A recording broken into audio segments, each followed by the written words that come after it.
ꯂꯣꯛꯇꯥꯛ ꯄꯥꯠꯀꯤ ꯑꯀꯣꯏꯕꯗ ꯂꯩꯔꯤꯕ ꯀꯦꯅꯦꯜꯁꯤ ꯇꯧꯒꯅꯤ ꯍꯥꯏꯔꯤ ꯂꯣꯛꯇꯥꯛ ꯄꯥꯠꯀꯤ ꯑꯀꯣꯏꯕꯁꯤꯗ ꯀꯦꯅꯦꯜꯁꯤ ꯇꯧꯔꯒ ꯑꯩꯈꯣꯏꯒꯤ ꯇꯨꯔꯦꯜꯁꯤꯡꯗꯒꯤ ꯇꯥꯎꯊꯔꯛꯄ ꯐꯠꯇ ꯍꯥꯎꯊꯤ ꯑꯗꯨꯒ ꯇꯣꯉꯥꯟ ꯇꯣꯉꯥꯟꯕ ꯏꯔꯝ ꯈꯣꯡꯂꯝ ꯑꯩꯈꯣꯏꯒꯤ ꯂꯣꯛꯇꯥꯛ ꯄꯥꯠꯇ ꯇꯥꯔꯤꯕꯁꯤꯡꯁꯤꯗ ꯌꯧꯔꯛꯄ ꯏꯁꯤꯡꯅ ꯄꯨꯊꯔꯛꯄ ꯂꯩꯅꯥꯡ ꯂꯩꯕꯥꯛ ꯑꯗꯨꯒ ꯐꯠꯇ ꯍꯥꯎꯊꯤ ꯃꯌꯥꯝꯁꯤꯅ ꯃꯔꯝ ꯑꯣꯏꯔꯒ ꯑꯩꯈꯣꯏ ꯂꯣꯛꯇꯥꯛ ꯄꯥꯠꯁꯤ ꯊꯦꯟꯒꯠꯂꯛꯄ ꯃꯁꯤꯗꯒꯤ ꯆꯦꯟꯊꯔꯛꯄ ꯂꯩꯕꯥꯛ ꯑꯗꯨꯒ ꯐꯠꯇ ꯍꯥꯎꯊꯤ ꯊꯦꯡꯒꯠꯂꯛꯄꯅꯤꯅ ꯃꯁꯤꯗꯒꯤ ꯑꯩꯈꯣꯏ ꯏꯁꯤꯡꯁꯤ ꯄꯥꯊꯣꯛꯄ ꯏꯆꯥꯎꯁꯤ ꯌꯥꯝ ꯇꯣꯏꯅ ꯏꯆꯥꯎ ꯅꯪꯕ ꯅꯣꯡꯖꯨ ꯊꯥ ꯃꯇꯝꯁꯤꯗ ꯃꯁꯤꯅ ꯃꯔꯝ ꯑꯣꯏꯔꯒ ꯑꯩꯈꯣꯏ ꯂꯣꯛꯇꯥꯛ ꯄꯥꯠꯀꯤ ꯑꯀꯣꯏꯕꯁꯤꯗ ꯁꯤꯒꯨꯝꯕ ꯂꯣꯛꯇꯥꯛ ꯄꯥꯠꯇ ꯊꯦꯟꯒꯠꯂꯛꯄ ꯑꯗꯨꯒ ꯑꯃꯣꯠ ꯑꯀꯥꯏ ꯃꯌꯥꯝꯅ ꯍꯧꯖꯤꯛ ꯆꯠꯊꯔꯤꯕ ꯑꯩꯈꯣꯏ ꯂꯣꯛꯇꯥꯛ ꯄꯥꯠ ꯁꯦꯡꯕꯒꯤ ꯊꯕꯛ ꯇꯧꯔꯤꯕꯁꯦ ꯃꯁꯤꯗ ꯑꯋꯥꯕ ꯃꯌꯥꯝ ꯑꯃ ꯃꯥꯌꯣꯛꯅꯔꯤꯕꯁꯦ ꯃꯁꯤꯒꯨꯝꯕꯁꯤ ꯂꯩꯇꯅꯕꯒꯤꯗꯃꯛꯇ ꯃꯇꯨꯡꯗ ꯃꯁꯤ ꯍꯣꯠꯅꯒꯅꯤ ꯍꯥꯏꯗꯅ ꯑꯩꯈꯣꯏ PHEDꯒꯤ ꯃꯤꯅꯤꯁꯇꯔꯁꯨ ꯑꯣꯏꯔꯤꯕ ꯑꯗꯨꯒ ꯀꯦꯕꯤꯅꯦꯠ ꯁꯕ ꯀꯃꯤꯇꯤꯒꯤ ꯆꯤꯌꯥꯔꯃꯦꯟꯁꯨ ꯑꯣꯏꯔꯤꯕ ꯃꯤꯅꯤꯁꯇꯔ ꯑꯦꯜ ꯁꯨꯁꯤꯟꯗ꯭ꯔꯣꯅ ꯐꯣꯡꯗꯣꯛꯈꯤꯕ ꯋꯥꯐꯝꯅꯤ꯫ ꯂꯣꯛꯇꯥꯛ ꯄꯥꯠꯇ ꯍꯧꯖꯤꯛ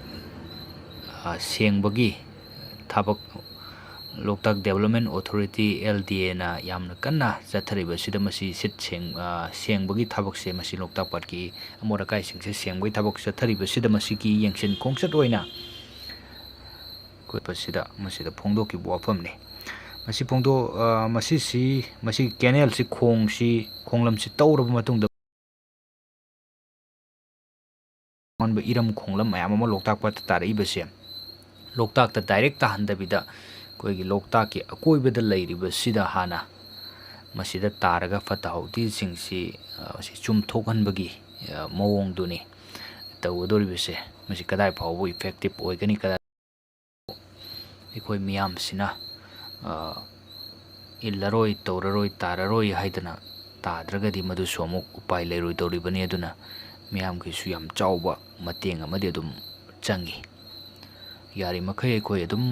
ꯃꯃꯥꯡꯗꯒꯤ ꯂꯩꯉꯥꯛꯀꯤ ꯃꯥꯏꯀꯩꯗꯒꯤ ꯑꯗꯨꯒ ꯇꯣꯉꯥꯟ ꯇꯣꯉꯥꯟꯕ ꯂꯅꯥꯏ ꯃꯤꯑꯣꯏꯁꯤꯡꯒꯤ ꯃꯥꯏꯀꯩꯗꯒꯤꯁꯨ ꯑꯗꯨꯝ ꯇꯣꯏꯅ ꯂꯥꯎꯗꯨꯅ ꯑꯗꯨꯝ ꯂꯥꯛꯄꯗꯨꯅꯤ꯫ ꯇꯨꯔꯦꯜꯁꯤꯡꯁꯤꯗ ꯑꯃꯣꯠ ꯑꯀꯥꯏꯁꯤ ꯌꯥꯔꯤꯃꯈꯩ ꯊꯥꯗꯒꯨꯝꯁꯤ ꯂꯪꯊꯣꯛꯀꯨꯝꯁꯤ ꯍꯥꯏꯗꯅ ꯃꯁꯤꯅ ꯂꯣꯛꯇꯥꯛ ꯄꯥꯠꯇ ꯇꯥꯈ꯭ꯔꯒ ꯑꯩꯈꯣꯏꯒꯤ ꯅꯣꯔꯠ ꯏꯁꯀꯤ ꯑꯣꯏꯅ ꯑꯩꯈꯣꯏꯅ ꯌꯥꯝ ꯆꯥꯎꯊꯣꯛꯆꯅ ꯂꯩꯔꯤꯕ ꯂꯣꯛꯇꯥꯛ ꯄꯥꯠ ꯑꯃꯠꯇ ꯉꯥꯏꯔꯕ ꯂꯣꯛꯇꯥꯛ ꯄꯥꯠ, ꯅꯣꯔꯠ ꯏꯁꯇ ꯃꯃꯤꯡ ꯆꯠꯂꯤꯕ ꯃꯅꯤꯄꯨꯔꯕꯨ, ꯃꯁꯛ ꯇꯥꯛꯏꯕ ꯃꯅꯤꯄꯨꯔꯕꯨ ꯄ꯭ꯔꯤꯊꯤꯕꯤꯒꯤ ꯃꯤꯌꯥꯝꯅ ꯃꯁꯛ ꯈꯪꯅꯕꯗ ꯌꯥꯝ ꯆꯥꯎꯕ ꯃꯇꯦꯡ ꯑꯃ ꯑꯣꯏꯔꯤꯕ ꯃꯁꯤꯒꯨꯝꯕ ꯌꯥꯝꯅ ꯇꯥꯡꯕ ꯄꯥꯠꯁꯤ ꯃꯁꯤ ꯃꯥꯡꯈꯤꯕ ꯃꯨꯠꯈꯤꯕ ꯌꯥꯅ ꯂꯩꯔꯤꯕꯅꯤ ꯑꯊꯨꯕ ꯃꯇꯝꯗ꯫ ꯃꯔꯝ ꯑꯗꯨꯅ ꯃꯗꯨꯋꯥꯏꯗꯁꯨ ꯑꯩꯈꯣꯏ ꯈꯟꯕꯤꯕ ꯃꯊꯧ ꯇꯥꯏ ꯃꯤꯌꯥꯝꯅꯁꯨ, ꯑꯗꯨꯒ ꯂꯣꯏꯅꯅ ꯇꯨꯔꯦꯜꯁꯤꯡꯗ ꯑꯃꯣꯠ ꯑꯀꯥꯏ ꯐꯠꯇ ꯍꯥꯎꯊꯤ ꯊꯥꯗꯕ ꯍꯥꯏꯕꯁꯤ ꯃꯗꯨ ꯑꯃꯨꯛ ꯑꯩꯈꯣꯏꯅ ꯊꯛꯆꯟ ꯆꯥꯁꯜꯂꯒ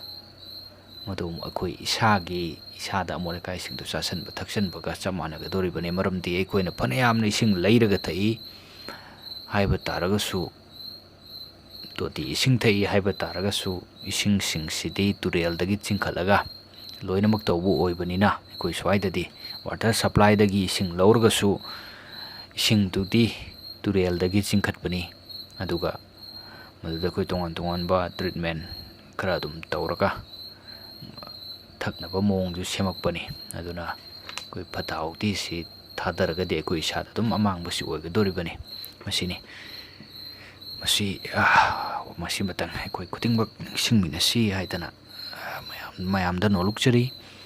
ꯋꯥꯈꯜ ꯇꯥꯃꯤꯟꯅꯁꯤ ꯍꯥꯏꯕꯅꯤ꯫ ꯑꯗꯨꯒ ꯃꯤꯅꯤꯁꯇꯔꯁꯤꯡꯅ ꯍꯧꯖꯤꯛ ꯃꯤꯅꯤꯁꯇꯔꯅ ꯑꯗꯨꯒ LDAꯅ ꯄꯥꯏꯈꯠꯄꯤꯔꯤꯕ ꯂꯣꯛꯇꯥꯛ ꯄꯥꯠ ꯁꯦꯡꯕ, ꯑꯗꯨꯒ ꯂꯣꯛꯇꯥꯛ ꯄꯥꯠꯁꯤ ꯍꯦꯟꯅ ꯇꯔꯨ ꯇꯅꯥꯟꯅ ꯑꯗꯨꯒ ꯃꯇꯨꯡꯗ ꯁꯤꯒꯨꯝꯕ ꯑꯋꯥꯕ ꯐꯤꯕꯝ ꯑꯃ ꯃꯥꯌꯣꯛꯅꯗꯅꯕꯒꯤꯗꯃꯛꯇ ꯁꯦꯝ ꯁꯥꯔꯤꯕꯁꯤ ꯃꯁꯤꯗ ꯑꯩꯈꯣꯏꯁꯨ ꯃꯇꯦꯡ ꯄꯥꯡꯁꯤꯟꯃꯤꯟꯅꯁꯤ, ꯍꯦꯟꯅ ꯏꯐꯦꯛꯇꯤꯞ ꯑꯣꯏꯅꯅꯕꯗꯨ ꯃꯗꯨꯃ ꯁꯤꯟꯃꯤꯟꯅꯁꯤ ꯍꯥꯏꯕꯁꯤꯅꯤ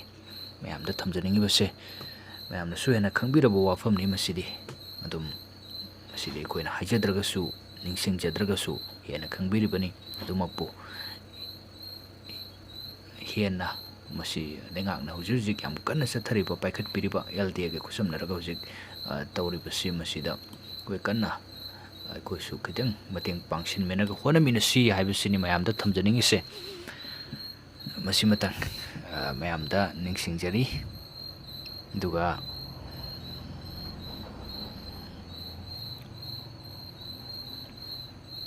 ꯉꯁꯤꯁꯤ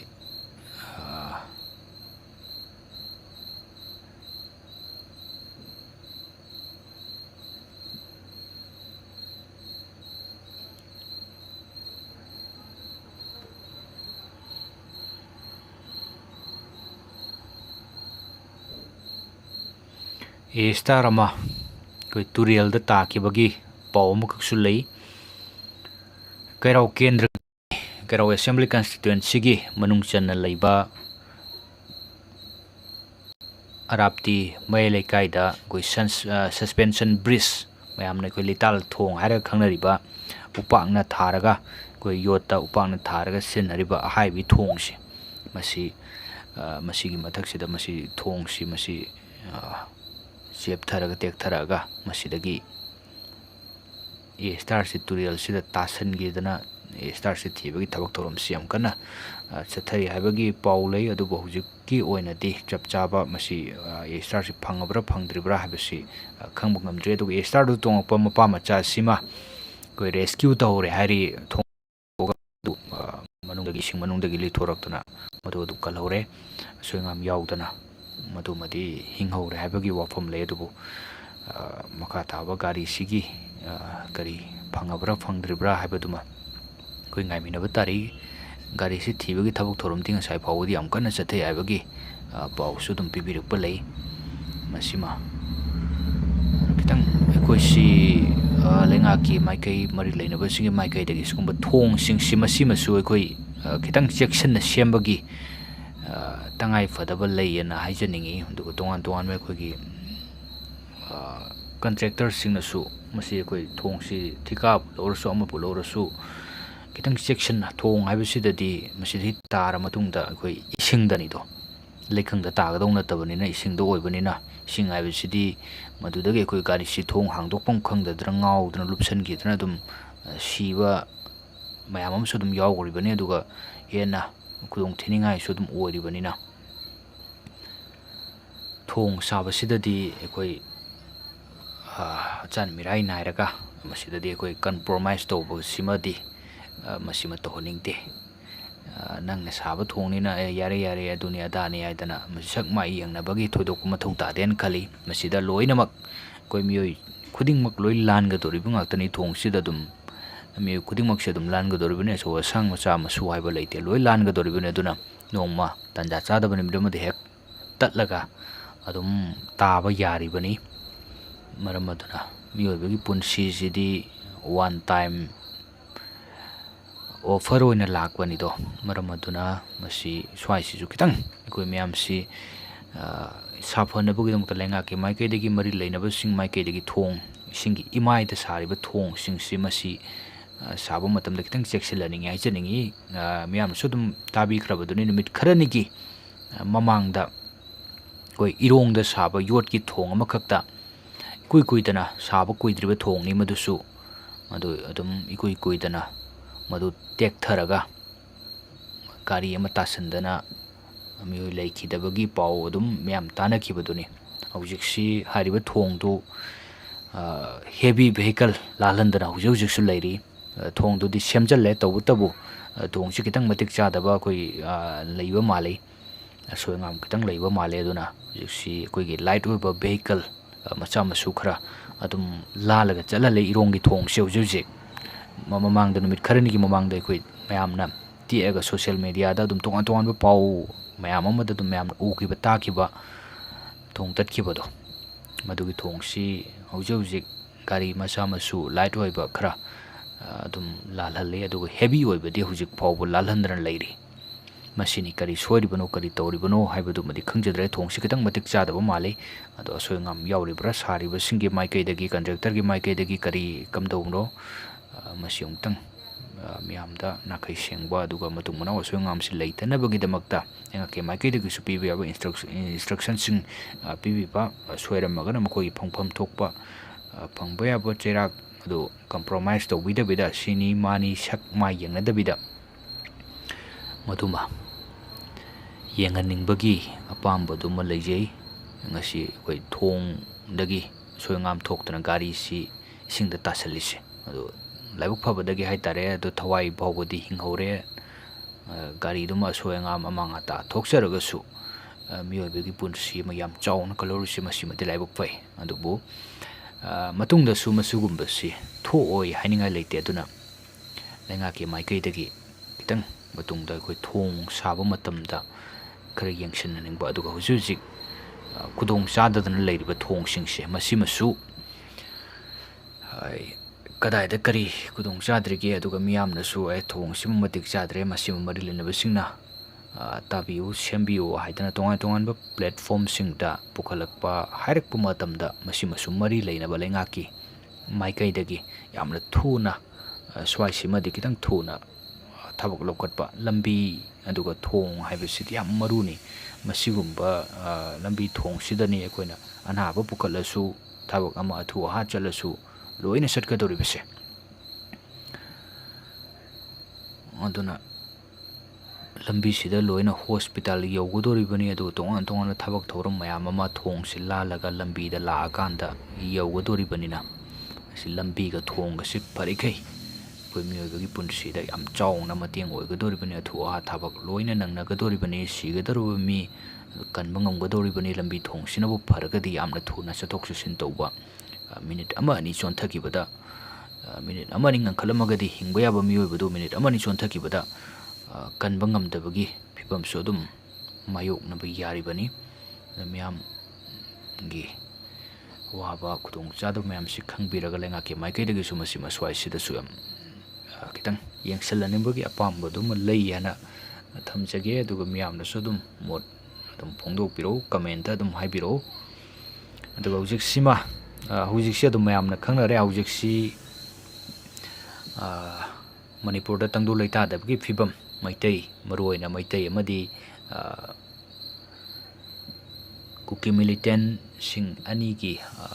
marak sida nungaina daba fiam ama hujik lakpasi chahi amaga thamanga rom sure chahi amaga makhai si fajalapagi phibam da lakadore bani yam sangba matamni chahi ani kai se dum ku horaro yam tuna sadeta dum laksalani tha khara dum haukraga de dum chahi ani aido dum oigadori bani aduna hujik si mayamna yam toina hangnariba hainariba ngangnariba si kuisale separate administration si mapung phana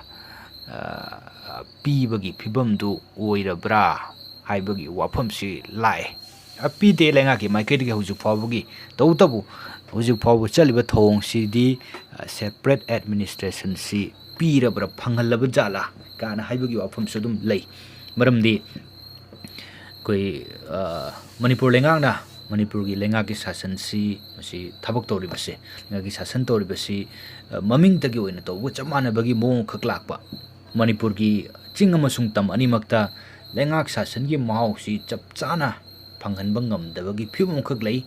chingna chingi thokpa ma tawjarasan aduga tamna tamgi thokpa hoi tamna tamgi thokpa haibam yadaba khara lei tamdadi makoina manipur government na hujiksi adum sasan tawbu ngambagi phibam da lei aduga chingda khaktangni koi yowbu ngamdaba sasan si yowbu ngamdaba manipur lengak ama lei haibagi swai sida yam suon ba haigadra leiba mandabagi matau khara dum miyamna oi koi manipur ki kuki taba district singda manipur nga ki sasan si yobung ngamdaba kuki singna INC thugairaga leiba taraga su toning ba tawruga su lengakna koi madu yengaga leibagi mong haitare maduda kaisu tawbu ngamdrabani lenga ki oiba ain gi oiba thabak thorum si ipai pakhat pangam tabak oin utpa ngamdabagi phibam khakti yam chaun leiri duga leba sida ain chanari haibasi makoina kaw khraga su manipur lengakna duga central government na India government na madu utpagi yenghanbagi ningsingbagi matawdumadi tawdabagi mong koina thokpa towningba tawhanbagi mong amakak tawjiksi naw chawraga leiri makoina taliba separate administration manipur thugaiba manipur dagi dokhai tabagi manglan si khara oithokhanbagi mawongda ꯍꯧꯖꯤꯛꯁꯤ ꯃꯁꯤꯃꯁꯨ ꯑꯗꯨꯝ ꯃꯌꯥꯝꯅ ꯉꯥꯡꯅꯔꯤ ꯎꯅꯔꯤ ꯃꯌꯥꯝꯒꯤ ꯋꯥꯈꯜꯂꯣꯟꯗꯁꯨ ꯑꯗꯨꯝ ꯃꯁꯤꯃ ꯐꯥꯎꯔꯤ separate ꯑꯦꯗꯃꯤꯅꯤꯁꯇ꯭ꯔꯦꯁꯟꯁꯤ ꯇꯞꯅ ꯇꯞꯅ ꯄꯤꯕ ꯍꯧꯔꯕ꯭ꯔꯥ ꯍꯥꯏꯕꯒꯤ ꯋꯥꯐꯝ ꯐꯥꯎꯕ ꯑꯗꯨꯝ ꯂꯩꯔꯤ ꯁꯨ ꯐꯥꯎꯕꯗ ꯍꯧꯖꯤꯛꯁꯤ ꯁꯨ ꯑꯦꯒ꯭ꯔꯤꯃꯦꯟꯁꯤ ꯑꯦꯛꯁꯇꯦꯟ ꯇꯧꯗꯅ ꯂꯩꯔꯤ ꯂꯣꯏꯕꯗꯤ ꯑꯗꯨꯝ ꯂꯣꯏꯈ꯭ꯔꯕꯅꯤ ꯑꯗꯨꯒ ꯂꯣꯏꯔꯦꯁꯨ ꯍꯥꯏꯗ꯭ꯔꯤ ꯑꯦꯛꯁꯇꯦꯟ ꯇꯧꯔꯦꯁꯨ ꯍꯥꯏꯗ꯭ꯔꯤ ꯇꯧꯗꯦꯁꯨ ꯍꯥꯏꯗ꯭ꯔꯤ ꯁꯨ ꯔꯤꯚ꯭ꯌꯨ ꯇꯧꯕꯒꯤ ꯋꯥꯐꯝ ꯀꯥꯗꯤ ꯑꯗꯨꯝ ꯐꯣꯡꯗꯣꯛꯄꯁꯨ ꯂꯩ ꯑꯗꯨꯒ ꯃꯈꯣꯏꯒꯤ ꯀꯦꯝꯞꯁꯤꯡꯁꯤ ꯁꯨꯒꯤ ꯒ꯭ꯔꯥꯎꯟ ꯔꯨꯜꯗ ꯁꯨꯗ ꯑꯦꯒ꯭ꯔꯤꯃꯦꯟꯇ ꯂꯩꯅꯔꯤꯕꯁꯤꯒꯤ ꯃꯈꯣꯏ ꯀꯦꯝꯞꯁꯤꯡꯁꯤ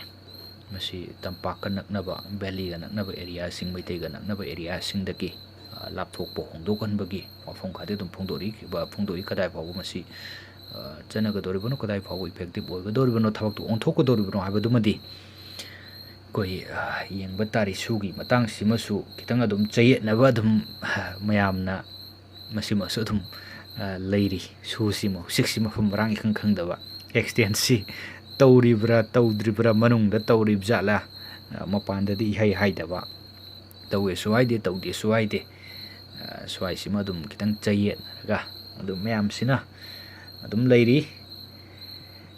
ꯑꯗꯨꯝ ꯈꯪꯉꯤꯕꯗꯨꯅꯤ ꯃꯌꯥꯝꯁꯤꯅ ꯑꯗꯨم ꯑꯩꯈꯣꯏꯒꯤ ꯀꯨꯀꯤꯁꯤꯡꯁꯤꯅ ꯇꯧꯔꯤꯕ ꯊꯕꯛꯁꯤꯡꯁꯤ ꯑꯗꯨꯝ ꯃꯌꯥꯝꯅ ꯈꯪꯉꯤꯗꯨꯅꯤ ꯑꯩꯈꯣꯏꯒꯤ ꯏꯝꯐꯥꯜ ꯏꯌꯥꯔꯄꯣꯔꯠꯁꯤ ꯂꯝ ꯀꯥꯅ ꯍꯦꯛ ꯑꯣꯟꯊꯣꯛꯑꯝꯕ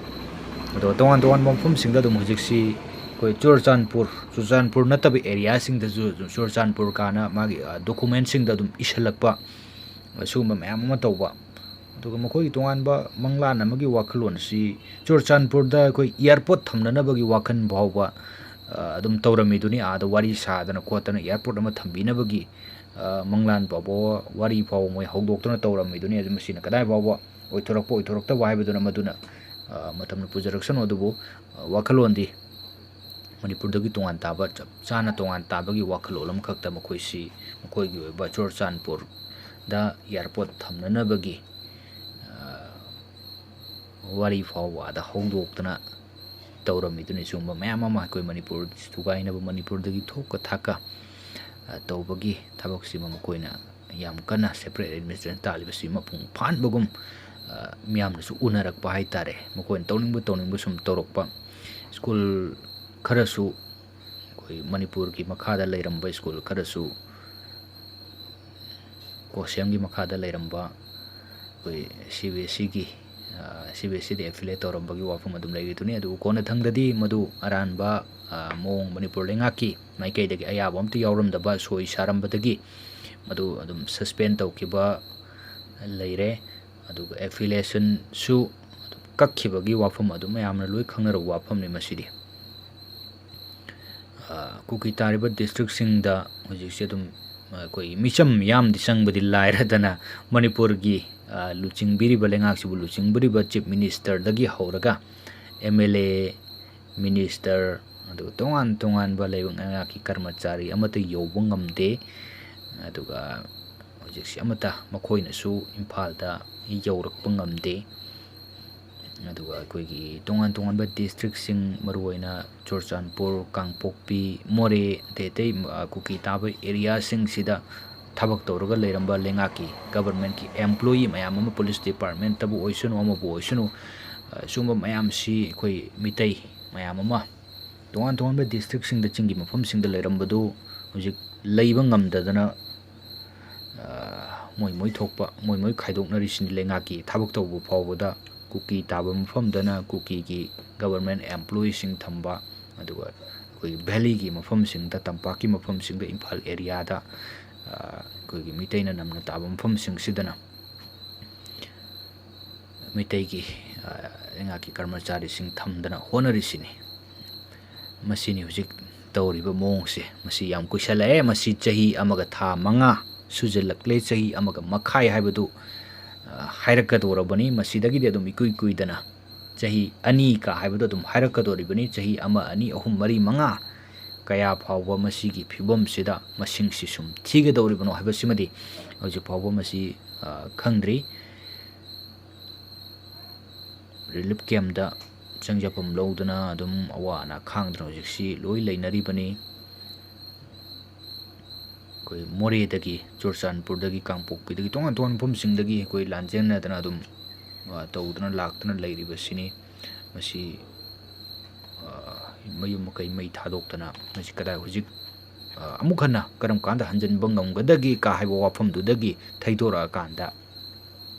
ꯑꯃꯨꯛ ꯍꯟꯅ ꯃꯁꯤ ꯈꯨꯟꯗꯥ ꯂꯩꯇꯥꯕ ꯆꯪꯕ ꯉꯝꯗꯕꯒꯤ ꯃꯣꯔꯦꯗ ꯑꯗꯨꯒ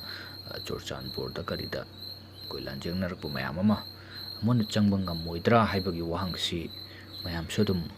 ꯊꯃꯣꯏꯗ ꯍꯪꯅꯕ ꯋꯥꯐꯝ ꯑꯃꯈꯛꯅꯤ ꯅꯤꯡꯕꯨ ꯉꯥꯡꯅꯕ ꯋꯥꯐꯝ ꯑꯃꯈꯛꯅꯤ ꯑꯗꯨꯒ ꯑꯩꯈꯣꯏꯒꯤ ꯂꯩꯉꯥꯛ ꯁꯥꯁꯟ ꯇꯧꯔꯤꯕꯁꯤꯁꯨ ꯁꯥꯁꯟꯁꯤ ꯏꯌꯧ ꯌꯧꯕ ꯉꯝꯗꯕ ꯍꯥꯏꯇꯥꯔꯦꯅꯦ MLA 10ꯁꯨ ꯑꯩꯈꯣꯏ ꯀꯨꯀꯤꯒꯤ MLA 10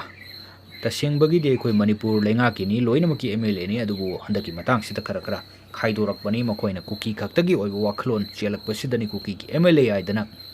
मयामना सुहाइनरकलिबसि कुकी MLA 10 याउरिबसि मसिदा सु अदुम मखोइना सेपरेट एडमिनिस्ट्रेशन की खोंजंग खोंथांगसिदा अदुम मखोइसु याउसिनबा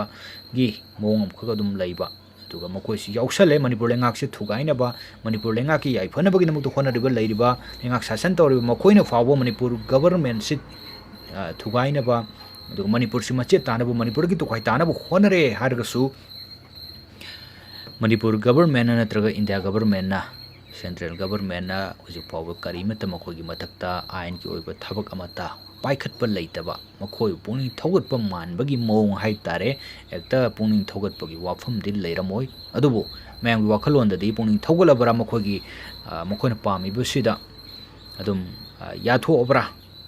चपचाना फोन हाइद्रगसु हाइबगी वाफम फावो अदुम ngangnaba haitare ne mokhoi excel am fawo lokhutrabani na dum yamna su adum maduma hangnaba leiri do tongan ba koi ki Churchanpur More Kangpokpi na chingba kuki ta mafam sing sida kuki sing na Manipur gi apun ba saktam si thugaine ba miyam gi ba khongset protest aduga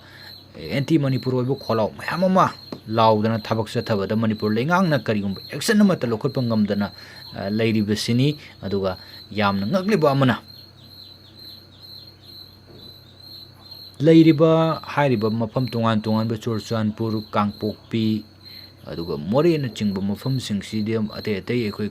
kuki taba mafam sing sida leiri ba district administration gi thabak tori ba ekhoi gi DC leiri SP leiri aduga tungan ba law and order ngakpa gi thabak tori ba policing mayam ma leiri makoi leina adum anti Manipur oiba aduga tungan ba ekhoi gi Manipur thugaiba yaba kholau mayam ma lauduna protest tawduna khongjang changdana khongset mayam ma satana tori basida karimta haiba ngamdaba thingba ngamdaba sini tori basi adubo hari basi mong siga chapmanana koi tampaki lamda tawba taragadi koi tampaki miyam maruaina maitei sing sigi phibam banai baksi yam lui haitare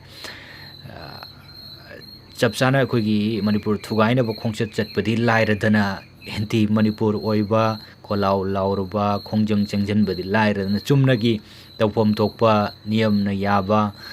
khongjang ama chachaba khongjang ama tawjaba khongsat ama chachaba kholau ama laujabadadi Manipur gi tampaki lamda leiba miyam singna maram chaba rally ma chachaba matamdadi protest maram chaba tawjaba matamdadi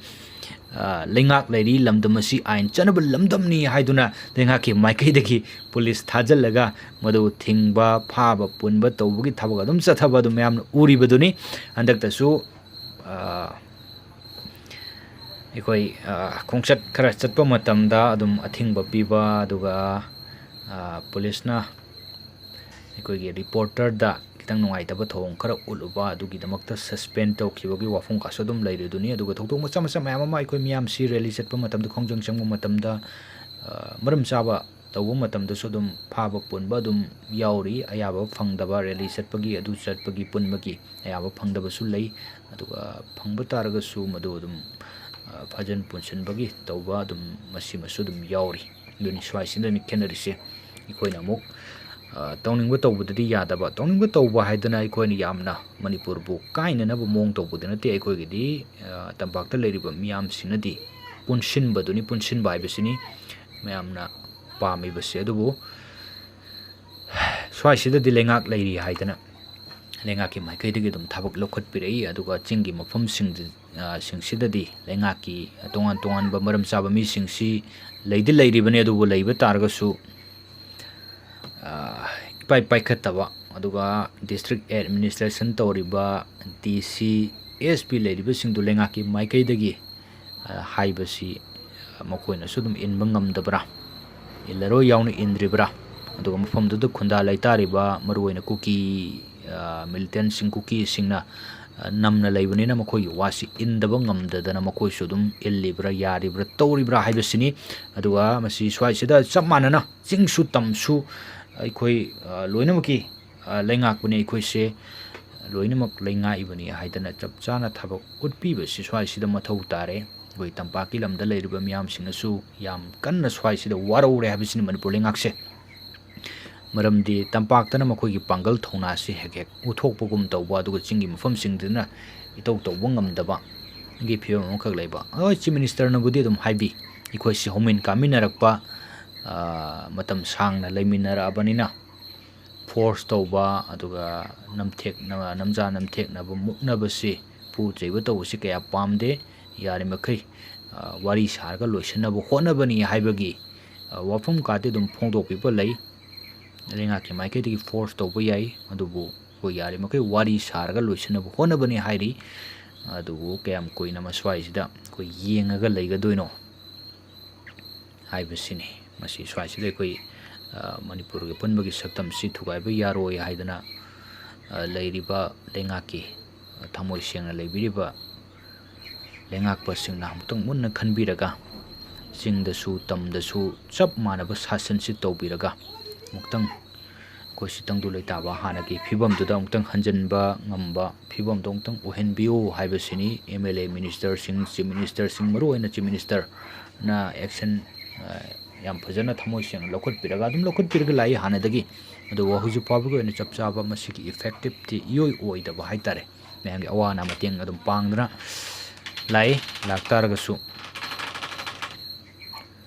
खितंग मैमसिना दुम वारोनबगी फियम खक्ति लैबसि मसिमा याम थुना इरांसि लोइसनबिरो हाइबसिनी चही यामसलकदोइनी सलाता यामसलकदोनी मैमसि पेनदबगी खोलाउसी हेने हेने यामसलकनी अदुगा सोमदसु मखोगी अपाम्बा सिंगसि लोइने हेक्ता पिथोबा या यारबै मोंगदा मणिपुर लेंगाकना उहनबगी मोंग खक लैरिबसि मसिमसु तौबिरनु मणिपुर लेंगाकना अदुगा इंडिया गवर्नमेंट सेंट्रल गवर्नमेंट याम थवाई याउना पुक्सेल सेंग अमतंग होनबियो हाइबसिमा थमजगे।